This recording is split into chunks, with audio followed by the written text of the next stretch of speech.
أعوذ بالله من الشيطان الرجيم بسم الله الرحمن الرحيم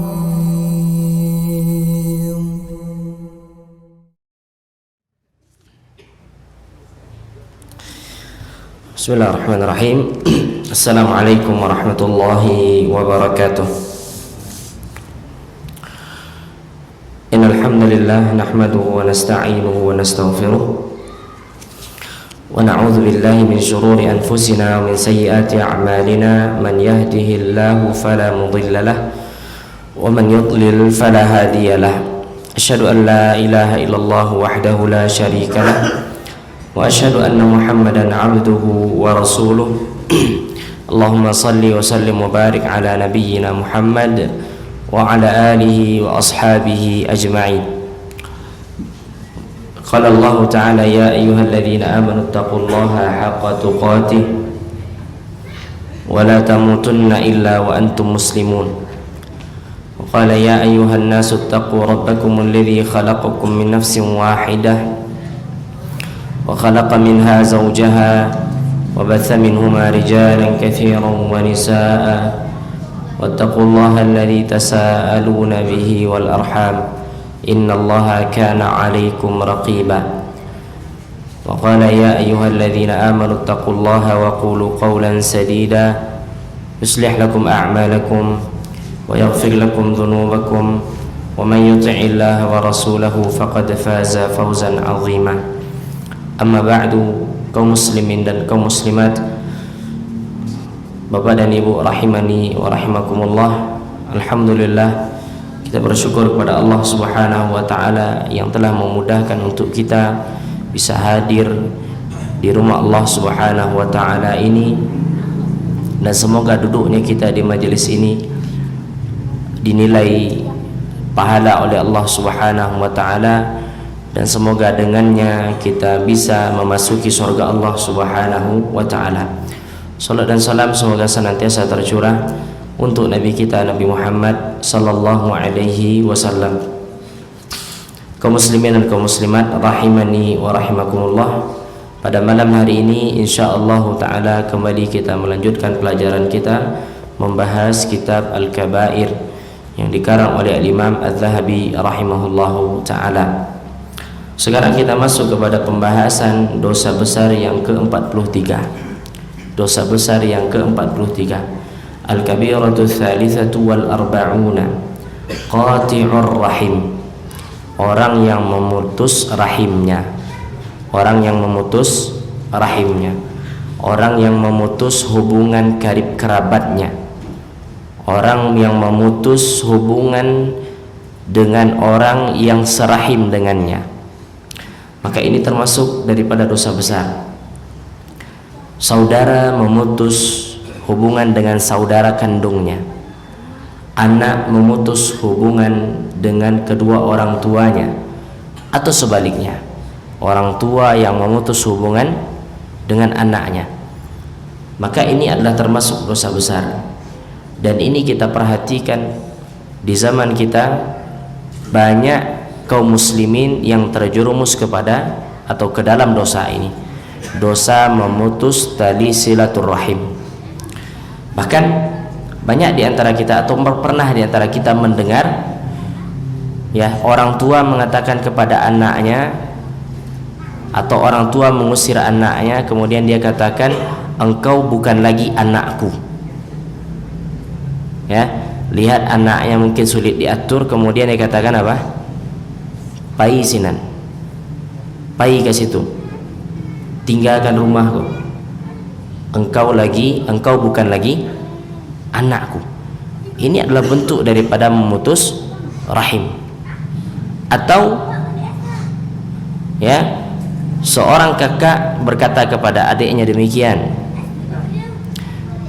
Bapak yang dirahmati Allah Subhanahu wa taala, agama Islam itu menganjurkan kita untuk senantiasa menghubungkan rahim kita. Bahkan Nabi sallallahu alaihi wasallam mengatakan, ya, kebaikan itu bukanlah bil mukafa atau bil mukafi, kebaikan itu bukanlah dengan membalas kebaikan, namun yang dinamakan kebaikan itu adalah menyambung apa yang diputus. Menyambung apa yang diputus, maka itu adalah inti daripada kebaikan. Kalau orang melakukan kebaikan kepada kita kemudian kita balas dengan kebaikan, ini hal yang biasa sebagai bentuk tanda terima kasih. Tapi kalau seandainya orang tidak mau dengan kita kemudian kita tetap jalin rahim tersebut, maka disinilah bentuk daripada kebaikan. Dalil yang pertama yang dibawa oleh Imam Adz-Dzahabi rahimahullahu taala adalah firman Allah Subhanahu wa taala di dalam surat An-Nisa ayat yang pertama. Allah berfirman, "Wattaqullaha alladzi tasaaluna bihi wal arham." Dan bertakwalah kepada Allah yang dengannya kalian saling meminta. Dengan apa? Dengan nama Allah. Dan bertakwalah kepada rahim kalian.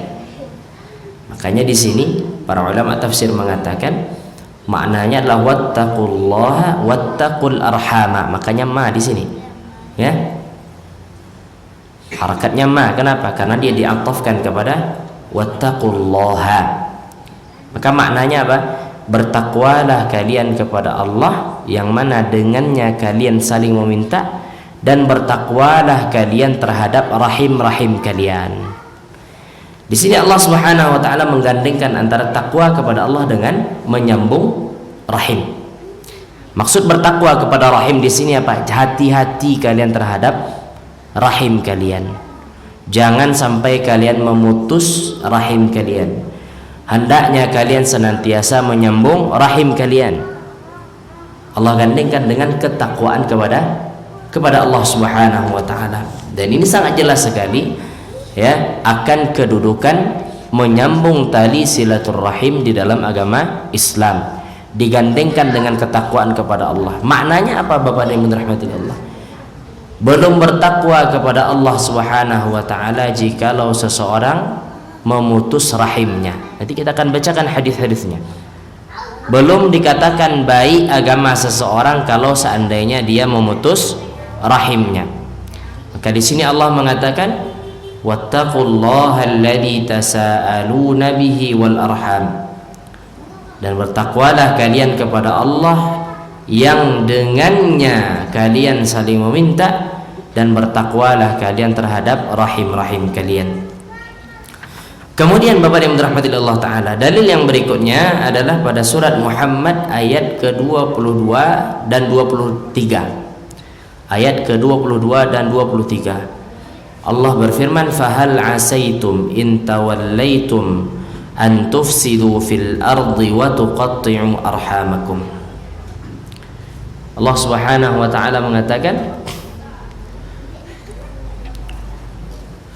kebanyakan daripada keadaan kalian, jika kalian enggan untuk beriman kepada Allah, kalian berpaling daripada keimanan, maka kalian akan membuat kerusakan di muka bumi dan kalian akan memutus rahim-rahim kalian. Disebabkan apa? Tidak beriman, berpaling daripada agama Allah Subhanahu wa taala.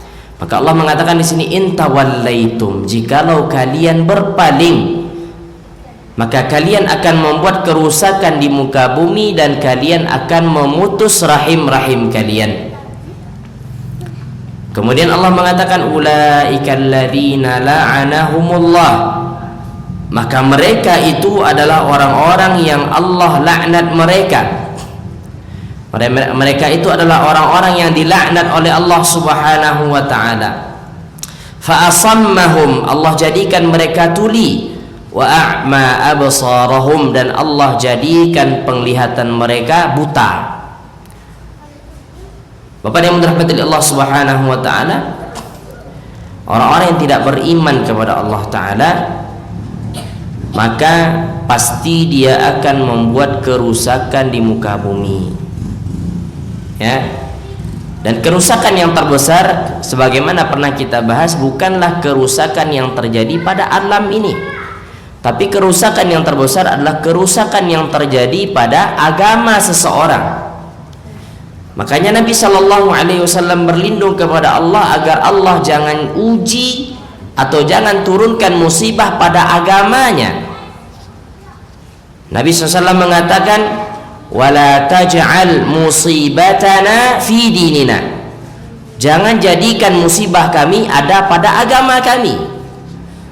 Kalau musibah hanya sekedar dalam urusan dunia, maka dia akan hilang dengan meninggalnya seseorang. Namun jikalau musibah itu pada agama, maka ini akan dibawa ke alam kubur. Dia akan menentukan urusan seseorang, apakah dia baik, apakah dia penghuni sorga atau penghuni neraka. Allah Subhanahu wa ta'ala mengatakan, kalau sudah tidak beriman maka Allah jadikan tuli, dia tidak bisa lagi dengar. Allah turunkan ayat-ayatnya, tidak diambil pelajaran. Ya, maka orang kalau tidak beriman kepada Allah, menjauh dari agama Allah Ta'ala, maka ini akan terjadi, membuat kerusakan di muka bumi dan memutus rahim-rahim mereka. Kemudian Nabi Shallallahu Alaihi Wasallam bersabda, Nabi mengatakan, la yadkhulul jannata qati'un. Tidak akan memasuki surga orang yang memutus rahimnya. Tidak akan masuk surga orang yang memutus rahimnya. Hadis ini diriwayatkan oleh Al-Imam Al-Bukhari dalam kitabnya Al-Adabul Mufrad. Al-Adabul Mufrad. Nabi mengatakan tidak masuk surga orang yang memutus rahimnya. Ini menandakan bahwasanya dosa memutus rahim itu besar. Karena hubungan rahim itu, Bapak dan Ibu dirahmati Allah, pada hakikatnya dia tidak bisa diputus. Kenapa? Karena itu adalah ketetapan Allah Subhanahu wa ta'ala. Allah yang menetapkan. Maka ketika seseorang memutus apa yang mestinya dia sambung, apa yang mestinya dia jaga, maka dia telah terjerumus kepada dosa yang akan mengantarkannya ke dalam neraka Allah, dan dengannya dia tidak bisa masuk surga. Kok bisa seperti itu? Karena ini adalah kezaliman antara manusia. Kezaliman yang dilakukan terhadap manusia, belum sah taubat seseorang sampai dia meminta maaf. Tidak sah taubat orang yang memutus rahimnya sampai dia meminta maaf dan menyambung rahim tersebut kembali. Kalau seandainya dia meninggal dalam keadaan tersebut, maka Allah Subhanahu wa ta'ala memasukkannya ke dalam neraka. Wal'iyadzubillah. Maka dosa ini bukanlah dosa yang kecil, ini adalah dosa yang besar.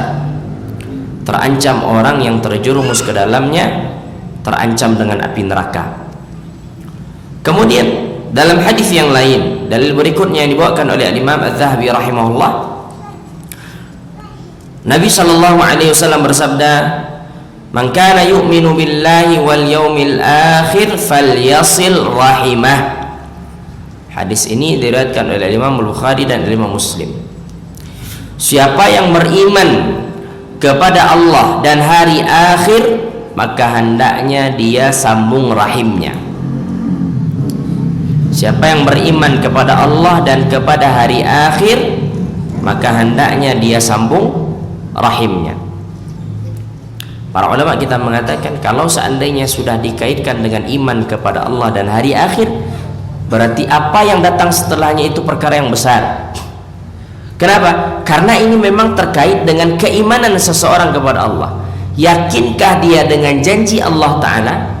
Yakinkah dia dengan ancaman Allah Ta'ala? Ya, iman kepada Allah dengan hari akhir. maka seseorang akan menyambung rahimnya. Pemahaman sebaliknya apa? Kalau orang yang memutus rahimnya berarti dia tidak beriman kepada Allah dan tidak beriman kepada hari akhir.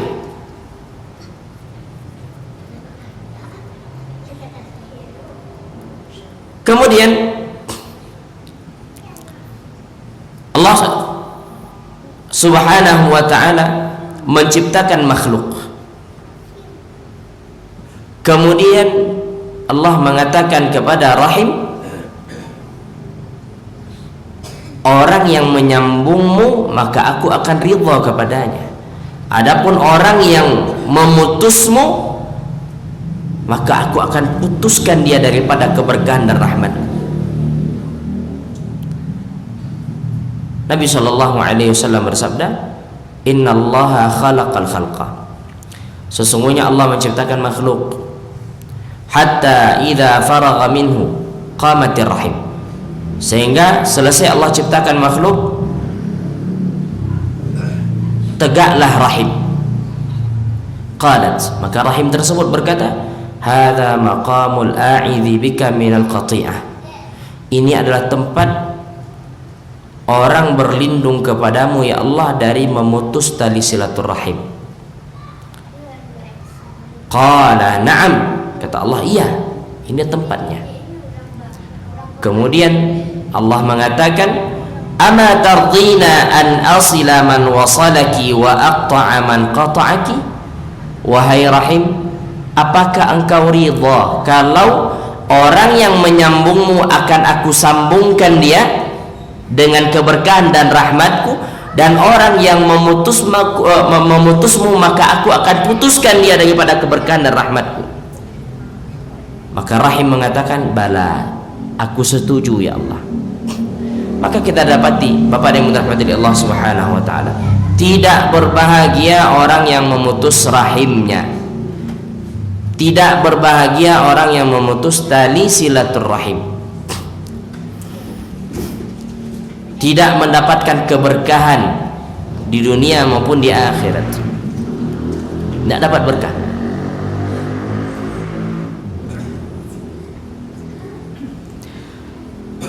Kemudian dalil yang berikutnya,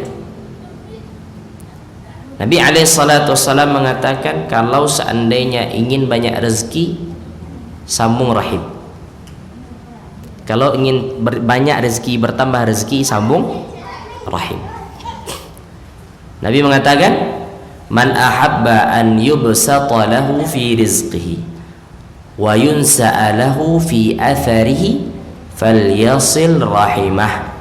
Siapa yang ingin dibentangkan, diluaskan rezekinya dan dipanjangkan usianya, maka hendaknya dia sambung rahimnya. Ini ganjaran bagi orang yang menyambung rahim, diluaskan rezekinya, ya. Luas rezeki itu, Bapak yang dirahmati Allah, bukan maknanya atau tidak terbatas maknanya pada banyak uang, enggak. Rezeki itu kan banyak bentuknya. Bisa jadi Allah berikan kesehatan, bisa jadi Allah berikan apa? Ketenangan hidup berumah tangga, bisa jadi Allah berikan anak saleh, ya. Bisa jadi Allah berikan rezeki-rezeki yang lain, banyak bentuk rezeki itu, bukan hanya uang. Kalau dipikir secara akal, mungkin bisa jadi apa? Nominal uang kita berkurang dengan menyambung rahim.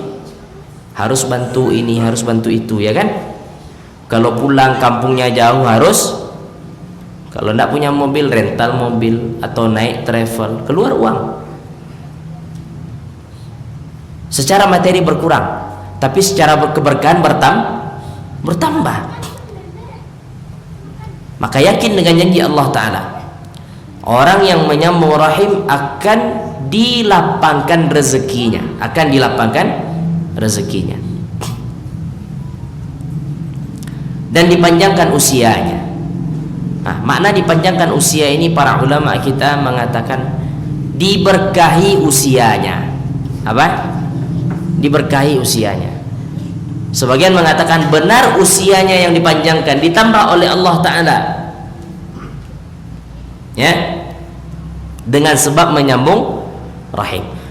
Jadi dipanjangkan usia ini ada dua makna. Pertama apa?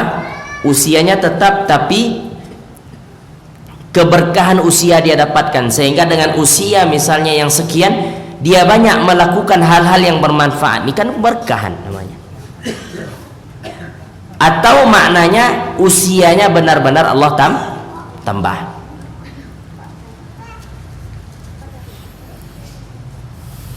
Bapak yang dirahmati Allah Ta'ala, menyambung rahim itu tidak ada ruginya. Tidak ada rugi dunia maupun akhirat. Dia akan mendatangkan keberkahan, dia akan mendatangkan manfaat. Tidak pernah rugi orang yang menyambung rahimnya. Kemudian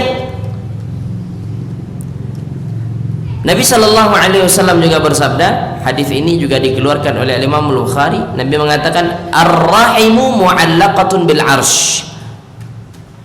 Rahim itu tergantung dengan arsh. Taqulu, maka rahim mengatakan, man wasalani wasalahu Allah.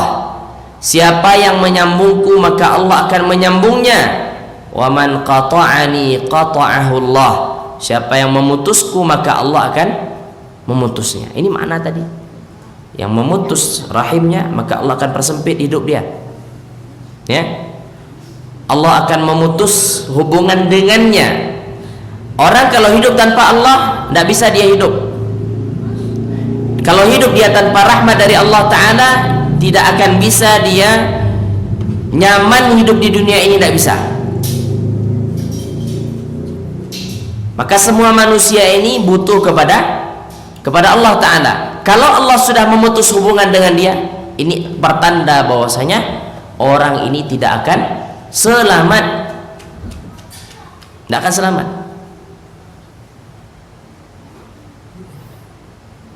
Kaum muslimin, kaum muslimat, Bapak dan Ibu dirahmati Allah Subhanahu wa taala. Kemudian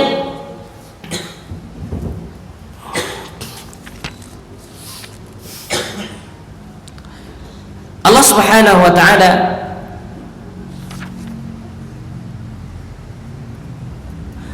berfirman di dalam surat Ar-Ra'd ayat yang ke-25. Allah berfirman, walladzina yanquduna 'ahdallahi min ba'di mitsaqihi wa yaqta'una ma amara Allah bihi an yusala wa yufsiduna fil ard ulaika lahumul la'natu wa lahum su'ud dar. Allah mengatakan orang-orang yang melanggar perjanjiannya dengan Allah. Apa perjanjian kita dengan Allah? Meyakini bahwasanya Allah adalah Rabb kita. Ketika Allah Subhanahu wa taala menciptakan manusia, wa asyhadahum ala anfusihim qala alastu bi rabbikum qalu bala syahidna. Allah menciptakan manusia, kemudian Allah mempersaksikan manusia atas dirinya dengan Allah mengatakan, bukankah aku ini Rabb kalian? Maka manusia ketika itu mengatakan, bala syahidna, iya kami bersaksi bahwasanya engkau adalah Rabb kami, engkau adalah sesembahan kami.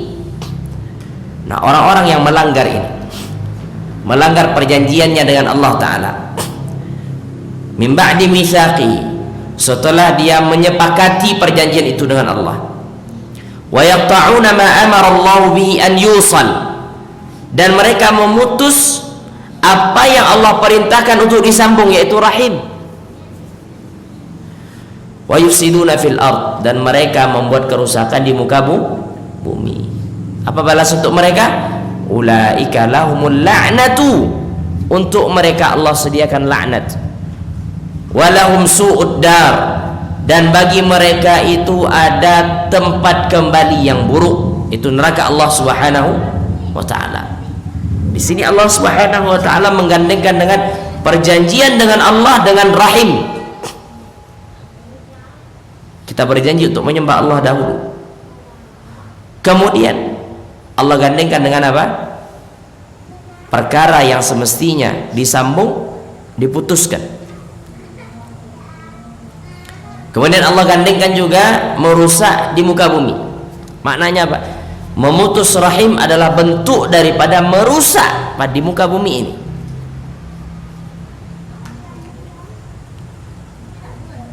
Kemudian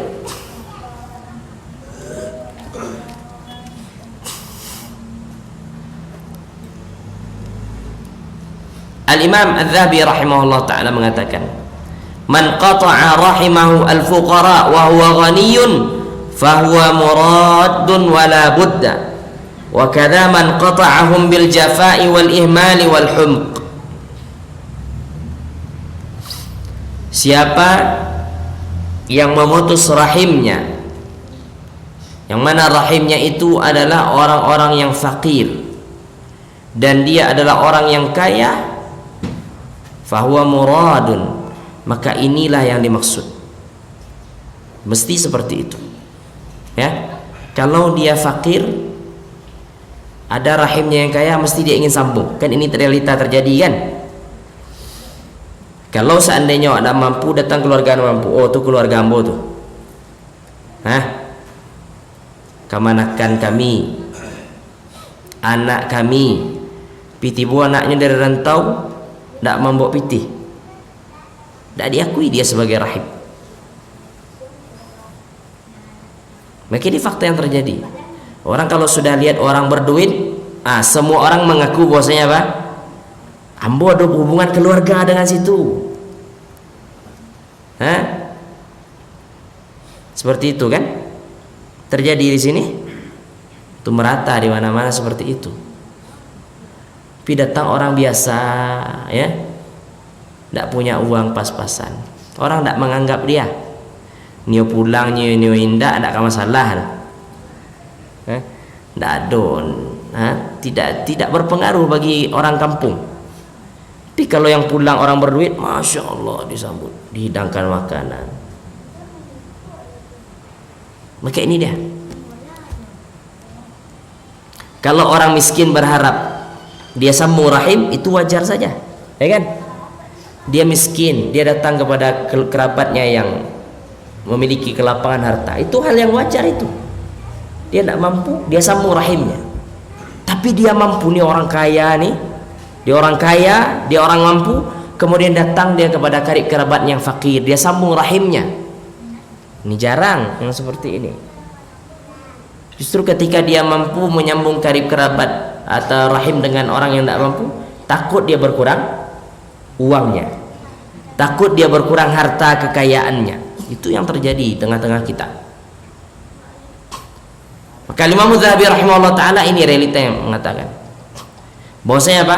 Orang kaya enggan untuk menyambung rahimnya yang fakir.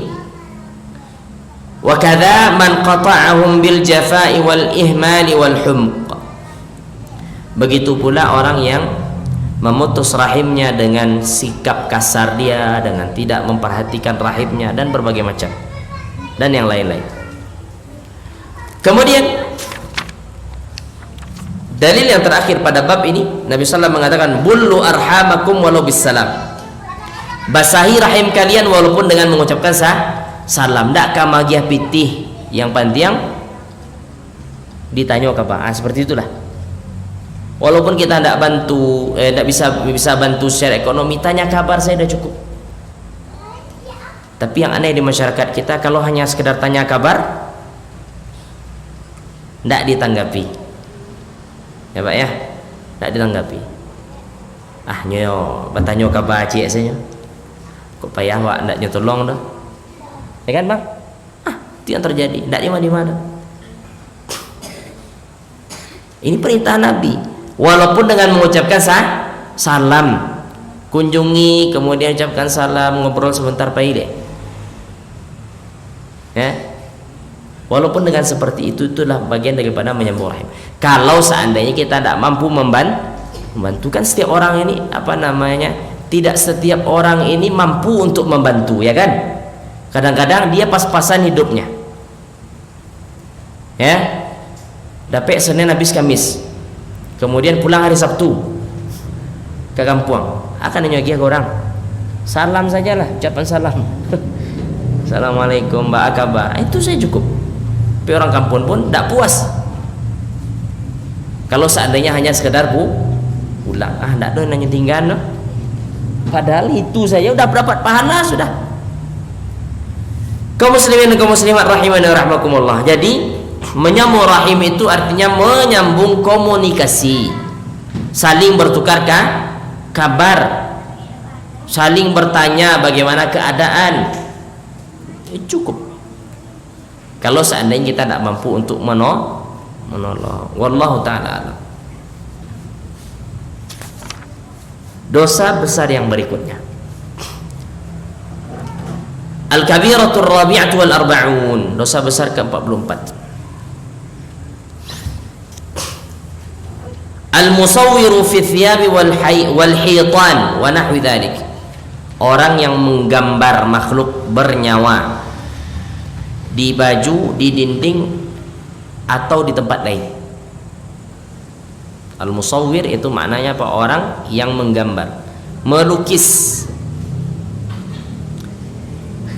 Baik itu dia melukis di kertas, dia melukis di baju, dia melukis di dinding, ya. Maka ini termasuk daripada dosa besar. Yang terlarang di sini adalah melukis makhluk yang bernyawa. Apa bentuknya? Manusia, apalagi binatang, tidak boleh juga. Menggambar binatang tidak boleh, ya. Maka ini termasuk dosa besar. Sebagian orang menganggap hal ini biasa, ya, bahkan ada sebagian orang itu dijadikan ini sebagai profesi, ya kan? Profesi pelukis. Maka sebagian orang pun mau membeli lukisan itu dengan harga yang sangat mahal. Padahal dosa besar ini. Dilukis kuda, ya. Kemudian diberi bingkai, dijual dengan harga yang mahal. Ada orang beli, ditaruh pula di rumah. Nah, dosa besar ini yang seperti ini, ya. Jadi yang diperbolehkan itu adalah melukis apa yang tidak bernyawa. Melukis masjid, boleh. Buat gambar masjid dengan tangan itu boleh, ya. Pemandangan itu diperbolehkan. Yang tidak diperbolehkan dalam syariat kita adalah melukis sesuatu yang bernyawa, ya. Nabi sallallahu alaihi wasallam bersabda dalam hadis yang sahih diriwayatkan oleh Imam Al-Bukhari dari Abdullah bin Abbas radhiyallahu taala anhuma. Nabi mengatakan, "Man sawwara suratan kullifa an yunfakha fiha ar-ruha wa laysa binafikhin." Siapa yang menggambar suatu gambar, maka dia akan dibebankan untuk meniupkan ruh pada gambar tersebut dan dia tidak akan mampu. Kapan? Di akhirat kelak. Kalau dia menggambar manusia, nanti di akhirat apa? Gambar itu Allah datangkan, Allah suruh hidupkan gambar ini. Dia tidak akan bisa. Tidak akan bisa. Kenapa? Karena yang bisa memberikan ruh itu hanya Allah Subhanahu wa taala.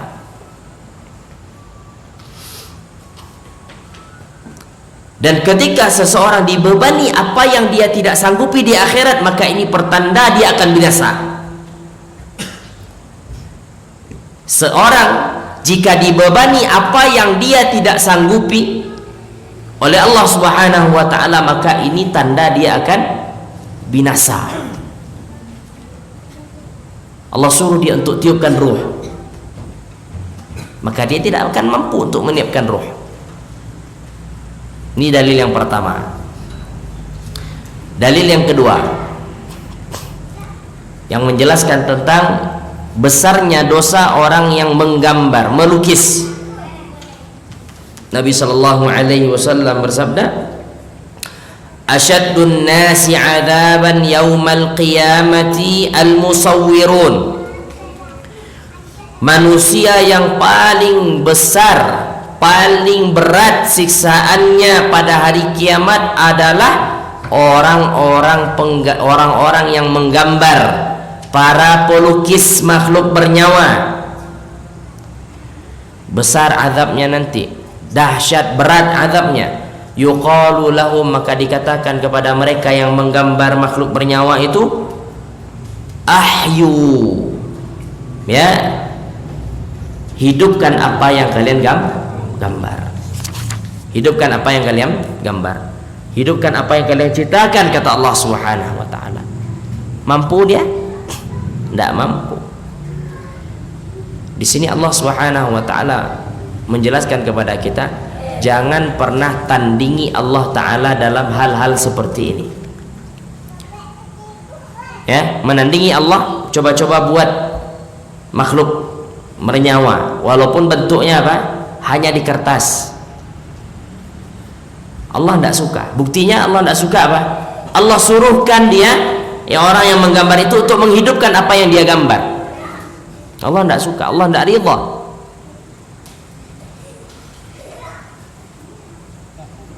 Bagaimana dengan foto, Ustaz? Nah, para ulama kita mengatakan foto itu bukan bagian daripada melukis. Ya, dia tidak sama dengan melukis. Kalau melukis itu Bapak yang dirahmati Allah, dia dengan pena, dengan pensil atau dengan apa namanya, alat-alat yang digunakan untuk menggambar. Begitu pula bisa pula dengan, kalau seandainya dengan komputer itu kan juga ada ya aplikasi yang membuat ya untuk digunakan untuk melukis, itu tidak boleh juga. Tapi bagaimana kalau seandainya seseorang memfoto? Maka pada hakikatnya foto itu tidak masuk kepada dalil ini. Kenapa? Yang difoto itu kan sama dengan, ya, foto itu makhluk Allah. Sebagian para ulama mengatakan foto ini sama dengan cermin, sama dengan cermin, sehingga dia diperbolehkan. Namun para ulama kita memperbolehkan dengan syarat. Dengan syarat apa? Memang untuk hal yang dibutuhkan. Untuk hal yang dibutuhkan. Misal di masjid ini ada pembagian sembako misalnya, dan dananya dikumpulkan dari kaum muslimin, butuh untuk laporan, difoto setiap orang yang menerima bantuan, difoto. Tujuannya apa? Untuk dilaporkan kepada donatur. Ini hal yang diperbolehkan. Ya, hal yang diperbolehkan. Atau di masjid ini nanti ada berbuka bersama dan dananya dari satu orang donatur, dan dia minta agar kegiatan itu dilaporkan. Bagaimana cara melaporkannya kalau tidak ada bukti? Maka harus difoto, tidak ada masalah. Ini hal yang diperbolehkan. Tapi kalau seandainya difoto kemudian tidak ada manfaat sedikit pun daripada apa yang difoto, maka ini tidak boleh. Ya, ini namanya perbuatan sia-sia, tidak boleh. Ini namanya abath. Dan orang yang beriman itu mestinya meninggalkan perbuatan yang tidak bermanfaat. Untuk kenang-kenangan Ustaz, tidak ada masalah kalau untuk kenang-kenangan, tapi dengan syarat tidak boleh dipajang. Tidak boleh dipajang. Sebagian orang kan difoto kemudian diletakkan di rumah, akhirnya tidak boleh juga. Foto itu bagian daripada surah gambar, sehingga kata Nabi SAW, malaikat rahmat itu tidak masuk ke dalam rumah yang ada gambar dan ada anjing di dalamnya. Tidak masuk malaikat rahmat. Kalau malaikat pencabut nyawa masuk dia. Sebagian orang mengatakan rancak itu tidak masuk malaikat, tidak dicabutnya nyawa doh. Oh, yang tidak masuk rumah yang ada foto dan ada anjing itu malaikat rahmat. Kalau malaikat pencabut nyawa masuk dia. Sudah azan, Bang? Insyaallah kita lanjutkan setelah salat Isya. Wa sallallahu wasallam wa baraka ala nabiyina Muhammad. Assalamualaikum warahmatullahi wabarakatuh.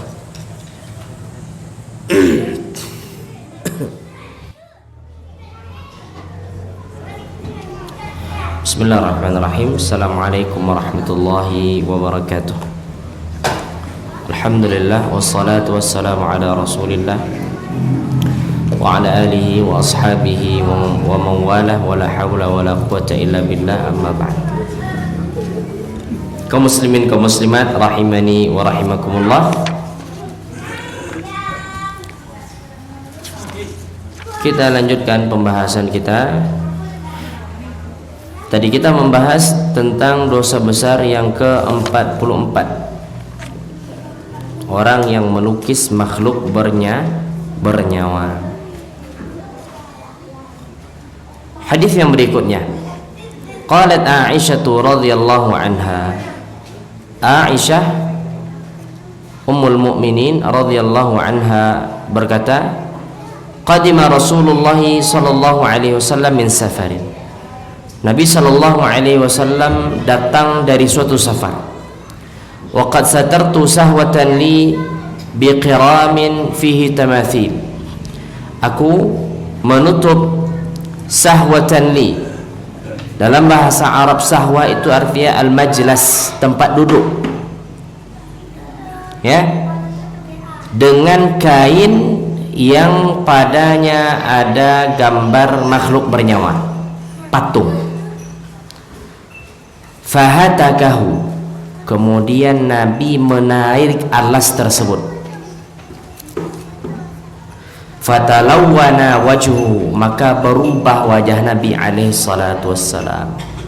Wa qala, Nabi bersabda, asyaddun nasi adzaban indallah alladzina yudahuna khalqallah. Manusia yang paling besar azabnya di sisi Allah adalah orang-orang yang yudahuna khalqallah, orang-orang yang menandingi ciptaan Allah Subhanahu wa taala. Menandingi ciptaan Allah Subhanahu wa taala. Perbuatan Aisyah radhiyallahu taala anha diingkari oleh Nabi alaihi salatu wassalam. Aisyah meletakkan sesuatu pada alas tempat duduknya atau pada tempat duduknya, meletakkan alas yang pada alas itu ada gambar makhluk bernyawa. Maka Nabi alaihi salatu wassalam menarik alas tersebut dan Nabi mengatakan, manusia yang paling berat azabnya di sisi Allah adalah orang yang menandingi ciptaan Allah. Ini yang semestinya dilakukan. Sebagian di rumah-rumah kita, Bapak yang dirahmati Allah, karpetnya ada corak makhluk bernyawa. Ya? Karpet ada corak makhluk bernyawa. Kemudian kita letakkan di rumah kita. Ini termasuk daripada larangan. Tidak boleh.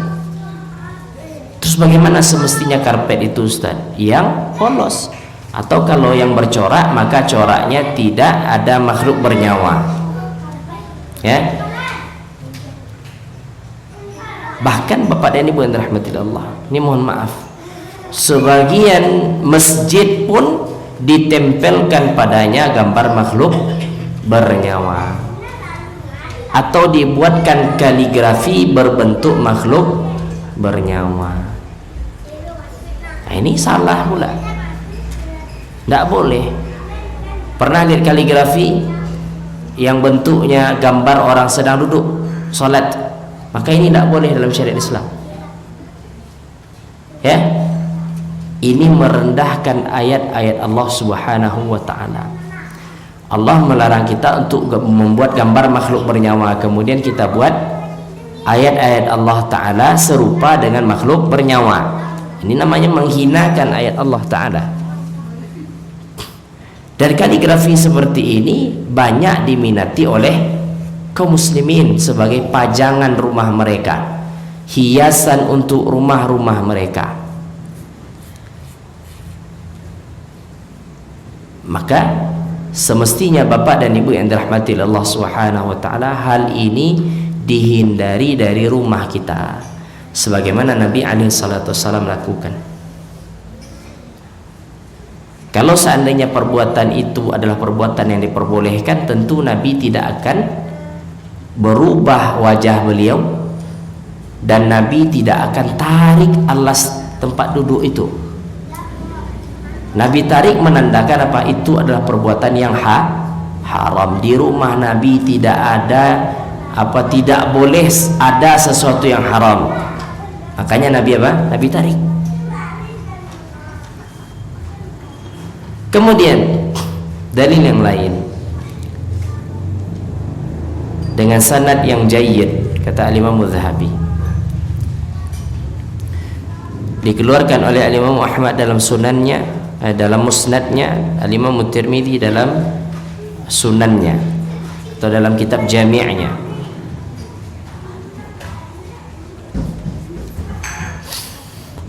Dikatakan yakhruju 'unuqun minan nar, nanti akan keluar dari api neraka itu leher. Fayaqul, maka dia mengatakan, leher itu berkata, inni wukiltu bi kulli man da'a ma'allahi ilahan akhar. Sesungguhnya aku diberikan atau diwakilkan dengan setiap orang yang beribadah bersama Allah Tuhan-Tuhan yang lain, artinya menyekutukan Allah Subhanahu wa ta'ala. Wa bi kulli jabbarin anid, aku pun diwakilkan dengan setiap orang yang sombong lagi angkuh. Wa bil musawwirin, dan untuk orang-orang yang melukis. Jadi nanti akan keluar unuq pada hari kiamat, pada di neraka, dan dia pun akan menyambar orang orang yang melakukan kesyirikan. Siapa lagi? Orang yang sombong lagi angkuh. Siapa lagi? Orang yang melukis makhluk bernyawa. Ya, hadis ini adalah hadis yang sanadnya jayyid. Kemudian dalil yang lain, hadis yang diriwayatkan oleh Imam Al-Bukhari dan Imam Muslim. Nabi mengatakan, alladzina yasna'una hadhihi suwar, orang-orang yang membuat gambar ini, yu'adzabuna yaumal qiyamah, mereka akan diazab pada hari kiamat. Yuqalu lahum, maka dikatakan untuk mereka, ahyu ma khalaqtum, hidupkanlah apa yang telah kalian gambar. Apa yang telah kalian gambar. Kemudian dalil berikutnya adalah hadis Abdullah bin Abbas radhiyallahu taala anhuma, bahwasanya Abdullah bin Abbas mendengar Nabi sallallahu alaihi wasallam bersabda, kullu musawwirin finnar, setiap orang yang menggambar itu tempatnya di neraka. Yuj'alu lahu bi kulli suratin sawwaraha nafsun fayu'adzibuhu fi jahannam, maka akan dijadikan untuknya setiap apa yang dia gambar, sawwaraha nafsun, ditiupkan pada gambarnya itu nafas oleh Allah, fayu'adzibuhu fi jahannam, maka dia disiksa oleh gambar yang dia buat itu dalam api neraka. Jadi gambar-gambar yang dia buat itu nanti akan menjadi siksa baginya. Itu yang nanti akan menjadi siksa. Hadis ini sahih riwayat Imam Al-Bukhari dan Imam Muslim. Kemudian Bapak yang dirahmati Allah, hadis yang terakhir pada bab ini,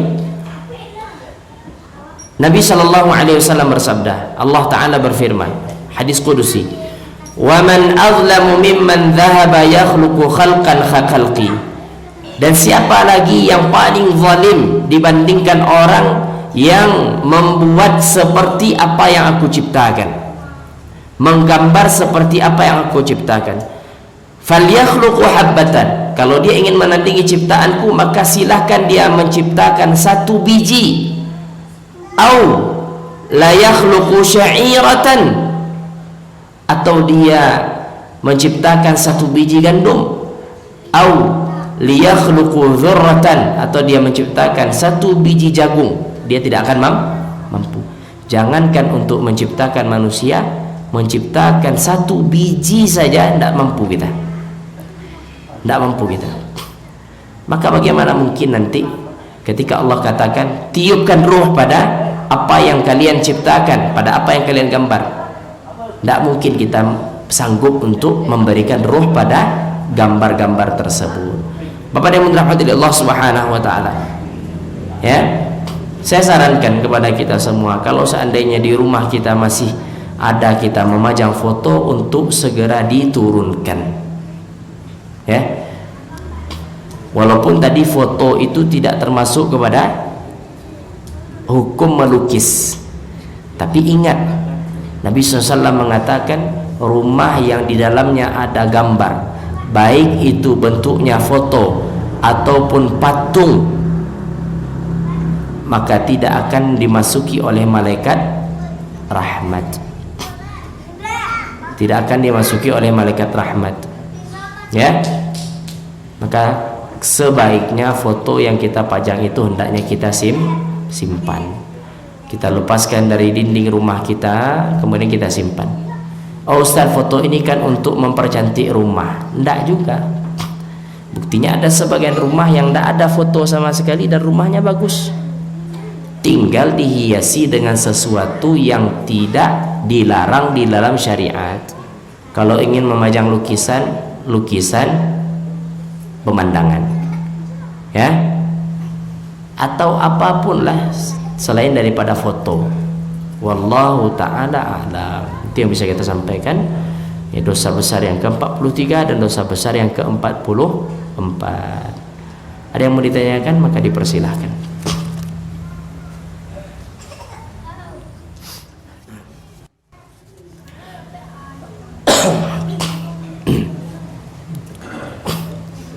Baik. Soal yang pertama, bagaimana hukum gambar pada baju anak dan mainan? Ustaz, apakah ada uzur? Kalau seandainya dia gambar makhluk seperti gambar manusia, maka ini tidak ada uzur di sini. Yang diperbolehkan bagi anak-anak adalah gambar ya seperti mobil, kemudian ada matanya. Ini tidak apa-apa. Kenapa?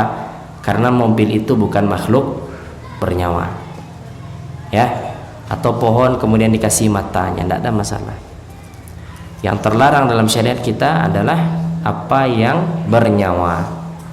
Kalau mobil kan tidak ada, dia bukan makhluk hidup, sehingga kalau seandainya diumpamakan dia dikasih mata, dikasih mulut, maka ini tidak merubah hakikatnya menjadi makhluk bernyawa, maka ini diperbolehkan. Tapi kalau seandainya gambarnya memang gambar manusia, ya, gambar manusia, maka ini hal yang terlarang. Anak kira semuanya paham ini gimana, apa yang dimaksud. Kalau dia bentuknya bentuk manusia, ada kepalanya, ada tangannya, ada matanya, ada mulut, ada telinga, ada rambut, ada badan, ada kaki, maka ini manusia namanya. Paham? Ini manusia namanya. Walaupun bentuknya kartun, manusia namanya. Tapi kalau seandainya yang ada itu kotak, kemudian ada roda 4, kemudian dikasih mata sama mulut, maka ini namanya mobil, bukan manusia. Maka ini hal yang diperbolehkan, ya. Kalau bentuknya makhluk bernyawa, maka ini tidak diperbolehkan. Bisa difahami Pak dan Ibu? Wallahu ta'ala alam. Nah, yang kedua, bagaimana hukum gambar yang di HP? Apakah boleh Ustaz? Gambar yang di HP itu boleh. Kenapa? Karena apa yang di HP itu bukan merupakan gambar yang berbentuk lukisan. Faham? Yaitu foto tadi kan. Foto itu Bapak yang dirahmati Allah, kalau seandainya di dalam HP, maka dia layaknya memori kita. Kadang-kala muncul, kadang-kala tidak muncul. Faham? Maka ini tidak masuk kepada larangan hadis. Tidak masuk kepada larangan hadis. Kapan dia muncul? Kalau dibuka. Ya. Kalau HP kita tutup seperti ini, maka tidak ada dia. Mana gambarnya? Tidak ada. Ya. Wallahu taala alam. Ustaz, kalau ada foto di dalam HP aku ndak masuk malaikat rahmat HP ada Ustaz. Nabi kajian rumah ndak HP dah. Rumah. Ya, kan ada juga nanti orang bertanya, "Loh, awak ni malaikat rahmat tu masuk ke HP Ustaz?" Berarti caranya apa? Dihilangkan gambar-gambar tu Ustaz. Ya, tidak seperti itu pemahamannya. Nabi mengatakan rumah, ya. Wallahu taala a'lam. Contoh foto keluarga dan lain-lain. Kalau seandainya Bapak dan Ibu rahmat, dia ada di dalam memori, maka ini tidak masuk pada hukum. Kan kalau HP itu kan dalam memori dia, ya kan? Berbeda ketika kita pajang di rumah, dia tidak bisa hilang. Kalau dia bentuknya di dalam memori, ada kalanya bisa dimunculkan, ada kalanya bisa dihilangkan, bisa ditutup. Maka ini memiliki hukum tersendiri. Wallahu ta'ala alam.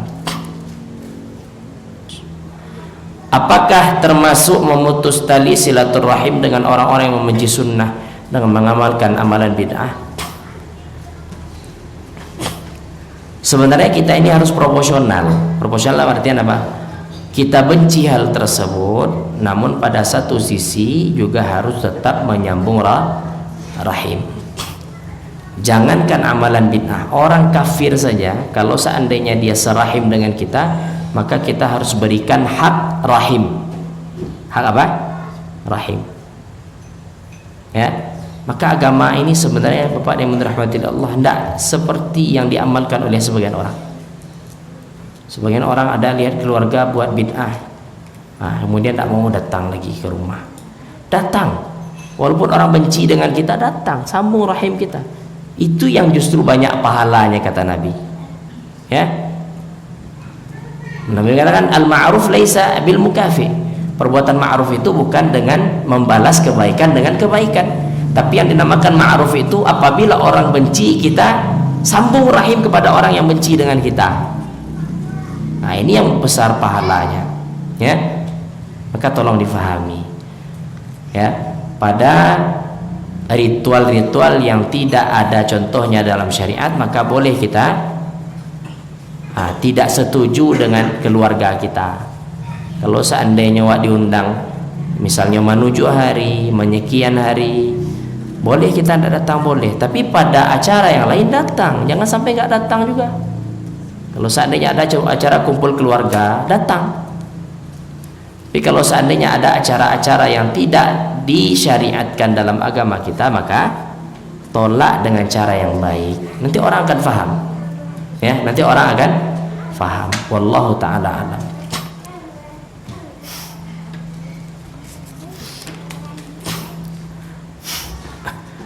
Bagaimana hukumnya dengan boneka atau main anak-anak di rumah? Sama, kalau seandainya dia bentuk makhluk bernyawa maka tidak boleh. Ya, kalau dia bentuk makhluk bernyawa, contohnya kucing. Kucing, boleh enggak? Enggak boleh, makhluk bernyawa. Tapi kalau seandainya tadi, ya, kalau seandainya bentuknya adalah kotak, kemudian kasih mata, kasih mulut, tidak ada masalah. Ya, hukumnya sama saja dengan apa yang kita sampaikan tadi. Aisyah itu dia punya boneka juga. Ketika Nabi lihat boneka Aisyah ternyata seperti makhluk bernyawa, maka Nabi hilangkan kepalanya. Nabi hilangkan kepalanya. Wallahu ta'ala a'lam. Bagaimana memajang foto presiden Ustaz? Sama saja, tidak boleh. Ya. Bagaimana foto kiai, tuanku dan segala macamnya? Tidak boleh juga. Ya. Wallahu ta'ala a'lam. Tidak ada pengecualian di sini. Mau foto siapapun tidak boleh dipajang. Ustaz, orang yang memutus hubungan persahabatan ada termasuk dosa besar. Ya, Bapak yang dirahmati Allah Subhanahu wa taala. Lihat, kalau seandainya dia memutus persahabatan dikarenakan kemaslahatan, maka ini boleh. Dia tidak bersahabat lagi dengan sahabat, bukan rahim. Berbeda antara rahim dan sahabat. Ya, kalau dia tidak berteman dengan orang tertentu dikarenakan ada maslahat yang lebih besar, maka ini diperbolehkan. Maka ini diperbolehkan. Ya, wallahu taala alam. Masuk dosa besar. Sebenarnya kita perlu dudukkan persahabatan ini maknanya apa? Persahabatan ini maknanya apa? Kalau seandainya maknanya adalah berhubungan intens, dalam artian apa? Kawan akrab, ya, sering duduk bersama, kemana-mana bersama, sahabat lah. Maka kalau seandainya, ya, ini yang dimaksud, maka tidak berdosa kalau seandainya itu sebagai bentuk penjagaan terhadap agama. Contohnya nih, kita dahulu bersahabat dengan orang yang dakwai agamanya, kemudian kita sudah mulai paham agama, tidak sahabat lagi dengan dia karena takut terbawa lagi kepada hal-hal yang buruk, maka ini boleh disyariatkan, bahkan ini disyariatkan, ya. Wallahu taala alam.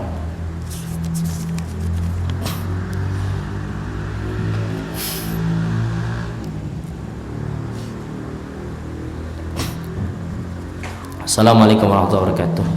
Afwan Ustaz, adakah dalil yang memerintahkan apabila kita salam dengan sama muslim mengucapkan Allahumma salli ala Muhammad? Tidak ada dalilnya. Salam ini maksudnya berjabat tangan. Sebagian orang berjabat tangan Allahumma salli ala Muhammad, Allahumma salli ala Muhammad. Maka ini tidak ada dalilnya. Wallahu taala alam. Ketika berjabat tangan maka sunnahnya apa? Mengucapkan salam. Assalamualaikum. Itu sunnahnya, ya. Wallahu taala alam.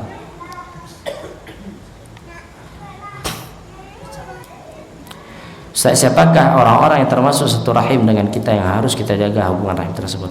Ini mahram kita, bapak kita, ibu kita, kemudian bapak kita ke atasnya, bapak kita ke atasnya berarti kakek kita, ya. Bapak kita ke sampingnya berarti siapa? Paman kita, bibi kita. Oke, itu bapak kita. Ibu kita, orang tua dari ibu kita, kakek nenek, kakek nenek kita. Kemudian saudara saudari ibu kita, kemudian saudara kita, kemudian kalau kita ke paman maka kemenakan kita, oke, cucu kita, maka ini rahim namanya.